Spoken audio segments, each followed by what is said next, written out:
Hello, guys. I want to talk about homeopathy today and how it works, where it came from, how it was discovered, and why the results are so confusing for people. And you will hear some people where it changed their lives and produced miracles for them, and for others, they call it a hoax, quackery because it did nothing for them. So, homeopathy is a energetic based medicine. Now, not all homeopaths will agree with that statement. um, the general idea is that we don't know how homeopathy works and that um, we just kind of leave it up to that. And so they may go as far as saying all the things that make it sound and identify it as an energetic medicine. But nonetheless, in my opinion, this is how it works. So homeopathy was created and founded many, many years ago. Um, and the premise of it is that like treats like, which is completely different than how normal medicine works, which is like treats dislike. So, normally in medicine, if you have something going on in the body, we're going to try and counteract it with an opposite force. For example, if you have high blood pressure, the therapy for it is to give a medication, a chemical, which will change that. So if the blood pressure is too high, the medication will force the blood vessels to dilate, for example, lessening the pressure, or it will dilute the blood, which lessens the pressure. The point being that it does something to counteract what's happening physically. So, like treats like, or how homeopathy works, is completely the opposite. It's basically saying, let's give you more of what you already got and push you just a little bit further, which does not work usually, really, if you're talking about crude based substances. So if you had high blood pressure, for example, and then you gave somebody something which is going to constrict their blood vessels, they would get higher blood pressure. It doesn't actually work. But in homeopathy's case, when you're using diluted substances, it can elicit a response. So what how homeopathy was kind of founded and how it works is they found that certain substances have universal reactions on the human body. Regardless of who takes the substance, it's going to have a very similar reaction from person A to person B. So they would find this by just observations in nature or by doing experiments on people, which is how this has really got founded and started before all the HIPAA laws and all that kind of stuff went down, which protected people's ability to not be harmed by medical experiences. But nonetheless, we got a lot of information from it. You could also look at toxicology reports and things like that. But essentially, is we know how certain crude substances affect the body, and we know how uh, that happens in multiple organ systems. So we know how it affects the brain, the stomach, the mind, the joints, the urination, everything. Every body part has a very detailed analysis of how these homeopathic substances affect the body. So I'll give you an example. If you take arsenic, for example, which is a very toxic, deadly substance, if you take any amount of arsenic, you're gonna be feeling it. And if you take really even just a moderate amount, you'll die because it's that dangerous for you. Now, in the past, we had tons of toxicology reports, and they just did experiments on people giving them arsenic to see what would happen. What they discovered is that people have a very universal reaction to arsenic. Now, the reaction that people have will be determined on which organ system it primarily affects, which is based off of other individual factors of the person and where their constitution is strong and weak, and that's where it's going to present. So, for example, if a person has a weak digestive system but a very strong mental constitution, then the arsenic is going to affect their GI system more than it would their mind. As a guess, it's not definitive, but that's just predictive reasoning. So, with arsenic, we know how it affects the body and the mind. So, when people take it, they usually get very anxious, they get very sweaty, they pace around the room a lot, they get very fastidious or critical, and they worry a lot about their health. They think they're gonna die. Sometimes they wake up in the middle of the night and have these fears about dying or people they love dying.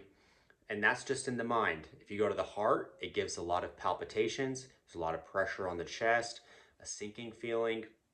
If you go to the GI system, these people usually get diarrhea. It's very runny, happens at certain points of the day. Certain things stimulate the diarrhea, some things stop the diarrhea, like foods or waters.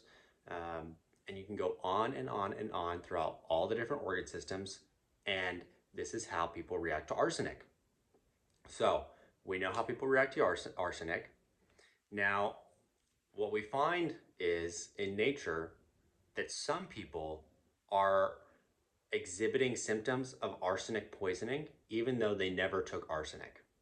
So they may have this anxiety picture in their constitution where they are running around all the time, they're frantic, they can't stop pacing, they're worrying about their health, and so on and so on. Maybe they have some diarrhea and GI symptoms, maybe they have the palpitations, maybe it's in their joints, maybe it's in how they sleep, maybe it's in their throat and how their lungs respond. Whatever it is, this, person is exhibiting symptoms of arsenic poisoning even though they never took the arsenic. So in homeopathic terms, we would say that they are presenting a arsenic picture, right? And the way to go about dealing with it is to give homeopathic arsenic, which would counteract the the disposition they're exhibiting and stimulate a healing response. So the way that homeopathics are created is basically taking that crude substance, so arsenic, for example, and they would take a tiny sliver of it, put it in a vial filled with water, and then they would dilute that vial so many times. So they would put the arsenic in the water, take a drop of that water, put it in another vial of water, just the drop, then swirl it up, take a drop of that water, put it in another vial, swirl it up, take a drop of that, and so on and so on and so on, to the point where the end result, the remedy that you get, has absolutely no physical arsenic in it. It just has this water essence that has been diluted down so many times from the original solution to where it really doesn't contain any arsenic in it that we can measure physically, but it does contain this energetic signature, or whatever word you want to use for it. It contains the essence or the information of arsenic within the remedy, even though there's no physical arsenic left. Now, that is important because, like I was saying, with this like treats like or like treats dislike, if you're exhibiting symptoms of arsenic poisoning already and you haven't even taken arsenic, well, if you're going to take arsenic in a crude dose, it's just going to make you a lot worse, right? So you can't do that. But for some reason, of what has been discovered through the many years of homeopathic, is that if you take the homeopathic version of it, which doesn't have any of the substance in it but just the information of it, it provides a healing response to the body.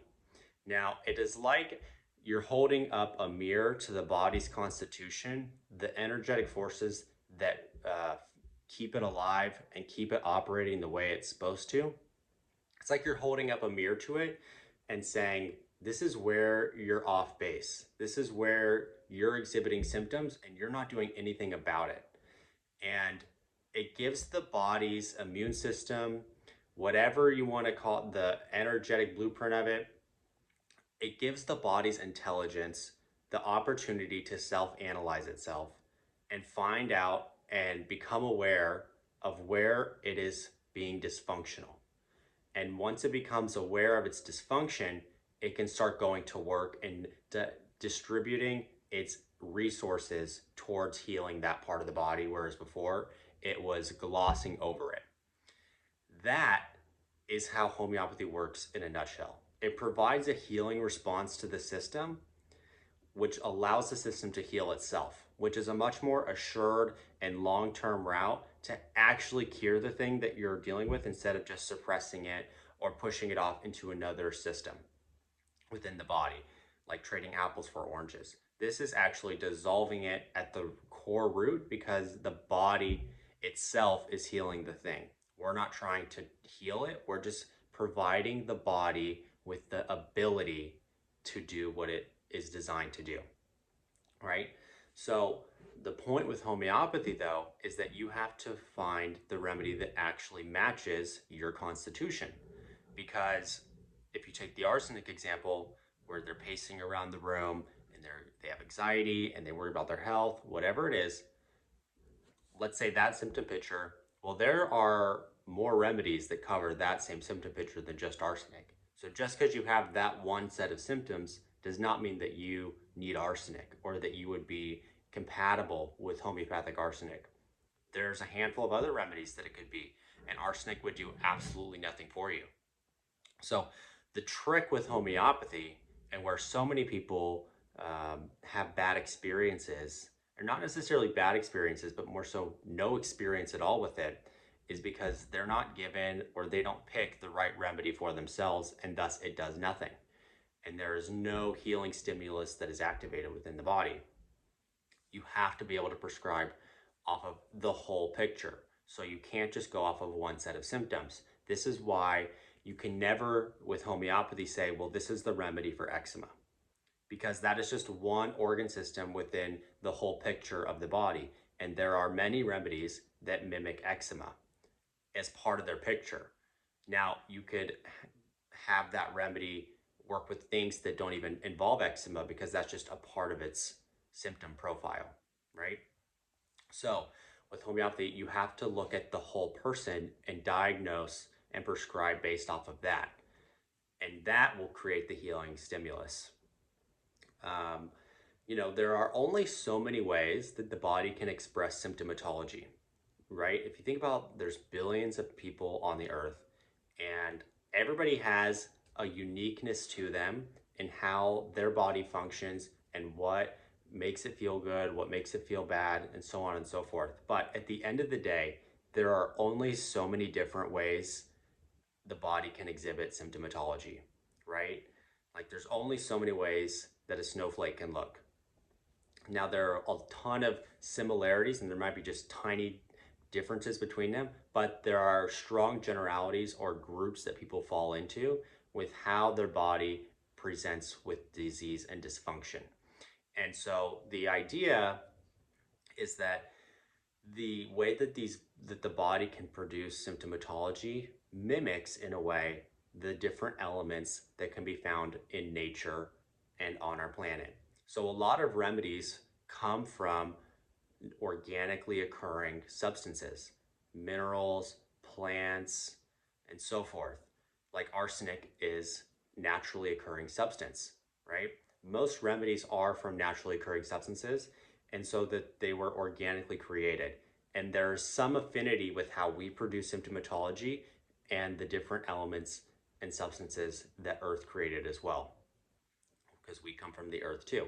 And so the idea is that you can produce symptoms in a way that mimics one of these substances. And if you get the homeopathic equivalent of it, it gives the body the chance to become aware and start healing that core dysfunction.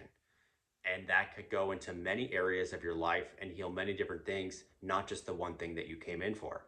So a lot of times with people, when they get remedies that are good for them in the sense that they match their symptom picture, they may come in with eczema, for example, but their eczema could get better, their headaches could get better, their quality of life in a mental emotional way could get better, the random pains and things that they're dealing with could disappear, because it produces a body-wide healing response. It's not just geared towards the one symptom you're doing. That's not how homeopathy works. You cannot prescribe based off of symptoms. You have to base off of the whole constitution.